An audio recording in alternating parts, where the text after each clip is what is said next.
So, eto mga kababayan, nag-reaction din itong si Carbonell, patungkol dun sa mga kababayan natin. Yes, kababayan natin. Ito mga DDS sa kabilang grupo po, no? Doon sa campaign nila na, kumbaga, kahit kami naman, yung signature campaign po mga kababayan. So, ito, pakinggan natin ano yung reaction niya dito mga kababayan. Isang mapagpalayang araw po sa atin lahat mga kaibigan.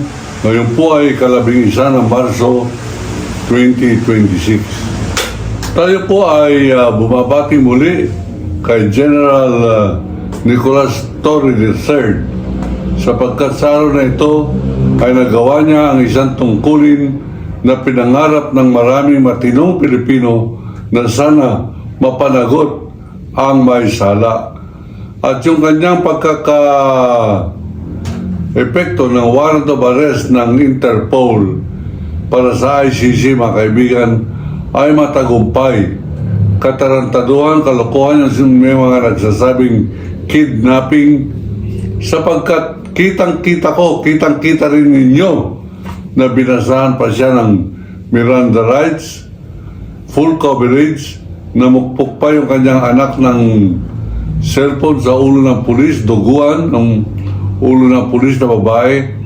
Hindi na siya nagdemanda sapagkat sapat na sa kanya na mapaparusahan na sa wakas ang berdugo ng mga Davaoeño na pangalan ay Rodrigo Roa Duhang Duterte.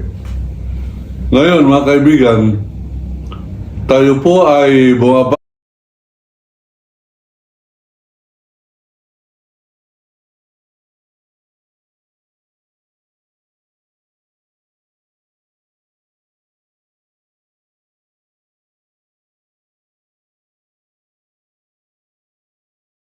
pati kay General Torre sapagkat nabalitaan din natin na ngayon, March 11 ay kanya rin pong birthday. Happy birthday, General Torre. You are my general. Yan, kaibigan ko po yan. Ganun pa man, tayo po ay patuloy na nangangarap ng mga miyembro doon po sa Kawalan Demokrasya Foundation. Ginawa po natin Kawal ng Demokrasya Movement Incorporated upang sa gano'n marehistro po natin sapagkat nagplaplano po tayong magtutungo sa buong Luzon, Visayas at Mindanao upang makasalamuha po natin ang mga napakaraming nais sumali sa ating pong membership drive. Yung pong ating ambisyon na magkaroon po tayo ng 1 million subscribers. Kaya sapagkat hindi po tayo nagkakasya dito lamang sa ating YouTube channel, pupunta po tayo sa mga probinsya, makikiman-to-man tayo, makikiusap tayo, magrarally tayo, mangangarap tayo ng mga subscribers on the spot. Sapagkat nangangarap hindi po krimen ang mangarap. Nangarap po tayo na magkaroon tayo ng 1 million subscribers para po sa YouTube ng Kawalan ng Demokrasya.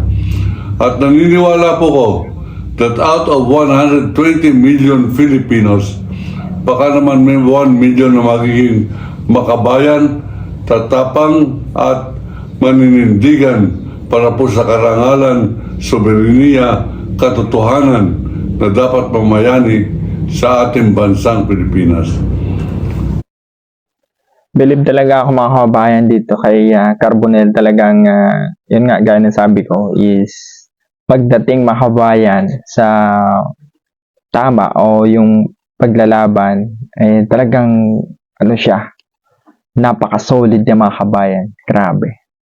At sapagkat tayo po ay nakakakuha rin ng mga magagandang feedback, kanina tumawag po sa akin ang mag-asawang Boeing at Josephine Parungaw na Novaliches.